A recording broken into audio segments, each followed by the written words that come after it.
At first, it doesn't look like fear. That's what makes it confusing. When someone is afraid of emotional closeness, they rarely say it out loud. They don't announce it. They don't always understand it themselves. Instead, the fear shows up quietly, in small behaviors, in moments that are easy to explain away. And because the signs are subtle, they're often misunderstood. People assume disinterest, coldness, or lack of effort, but fear of closeness doesn't usually look like rejection. It looks like hesitation.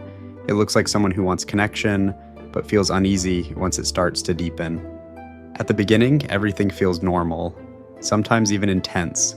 Conversation flows, interest feels mutual, emotional energy feels present. Then slowly something shifts. Not suddenly, not dramatically, just enough to feel confusing. One of the first subtle signs is inconsistency. Not obvious inconsistency, not disappearing for weeks, but small changes. They respond warmly one day, then feel distant the next. They open up briefly, then pull back without explanation. This isn't manipulation, it's ambivalence. Their desire for connection exists at the same time as their fear of it, so their behavior reflects that internal conflict. Another sign is emotional pacing that never quite matches.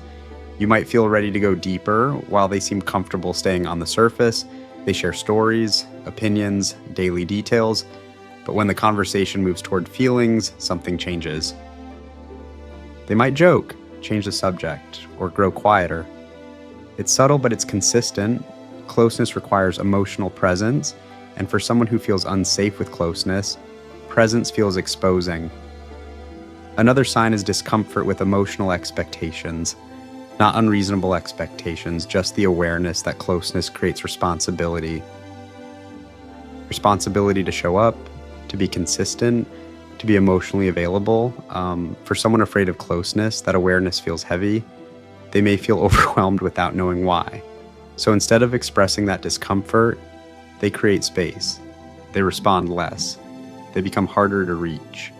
From the outside, it looks like fading interest.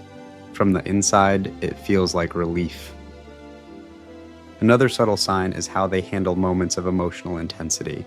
Not conflict, even positive intensity. Deep conversations, expressions of care, moments that feel meaningful, and they may seem present during the moment, but pull back soon after. It's not because the moment was bad, it's because intensity activates vulnerability, and vulnerability activates fear. Another sign is avoidance of labels or definition, not because they don't care, but because definition makes things real. Real means expectation, commitment, visibility, so they may prefer ambiguity. They enjoy connection as long as it remains undefined. The moment it becomes named, their nervous system reacts. They feel trapped, even if no one is trapping them. Another subtle sign is self-reliance taken to an extreme. They rarely ask for help, rarely express need, rarely lean emotionally, not because they don't have needs, but because needing someone once felt unsafe. So they learned to rely on themselves.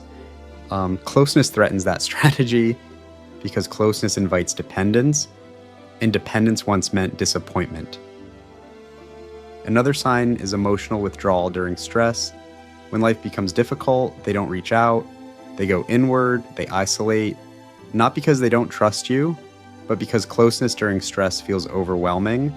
They learn to regulate alone. So connection feels intrusive during vulnerable moments. Another sign is how closeness gets interpreted as pressure. Even gentle interest can feel like demand. Even care can feel like expectation. So they may say things like, "I just need space," or "I don't want anything complicated." What they're really saying is, "I don't know how to feel safe here." Another sign is difficulty receiving reassurance. You may offer calm presence, consistency, patience, but reassurance doesn't seem to land. Because reassurance speaks to the mind, fear lives in the body, and until the body feels safe, words don't register. Another sign is emotional distancing disguised as logic. They may explain their behavior rationally. "I'm busy. I'm just like this. I don't need much." Sometimes those things are true, but When logic consistently replaces emotional engagement, it's often protection, not deception. Protection from vulnerability. One of the most misunderstood signs is silence. Not ghosting, not disappearing forever, but quiet withdrawal, less sharing, less emotional expression. Silence creates distance without confrontation, and for someone afraid of closeness, distance feels safe. It's important to understand something here. These signs are not intentional harm. They're survival strategies, learned responses to environments where closeness carried a cost. But understanding does not mean ignoring your own needs, because closeness cannot survive on understanding alone. It requires mutual emotional availability, and fear of closeness doesn't disappear just because someone is kind. It requires awareness, willingness, and often healing. For the person on the other side, these subtle signs can be painful because the connection feels real but unstable. You may find yourself adjusting, waiting, lowering expectations, trying to make closeness feel safer for them. But safety cannot be created by one person alone. Closeness requires two nervous systems that can tolerate vulnerability. If one cannot, the relationship becomes fragile. Recognizing these signs isn't about labeling or diagnosing, it's about clarity. Clarity helps you stop personalizing distance. It helps you see behavior for what it is, not a reflection of your worth, but a reflection of fear. And with that clarity, you get to decide what you need. Because understanding fear does not mean sacrificing yourself. Closeness should not require constant self-adjustment. It should feel mutual, steady, grounded. And when someone is afraid of emotional closeness, the signs are rarely loud. They're quiet, subtle, easy to miss. But once you learn to see them, you stop chasing explanations. You start listening to what the pattern is telling you, not about them, but about what the connection can realistically offer. That awareness is where emotional safety begins. Fear of emotional closeness does not mean someone is broken. It means they learned to survive in a world where closeness came with a cost.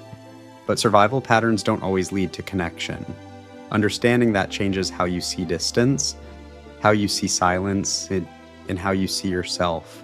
Because real closeness does not create anxiety, it creates stability. And when closeness feels unsafe, it's not because intimacy is dangerous. It's because safety was never modeled.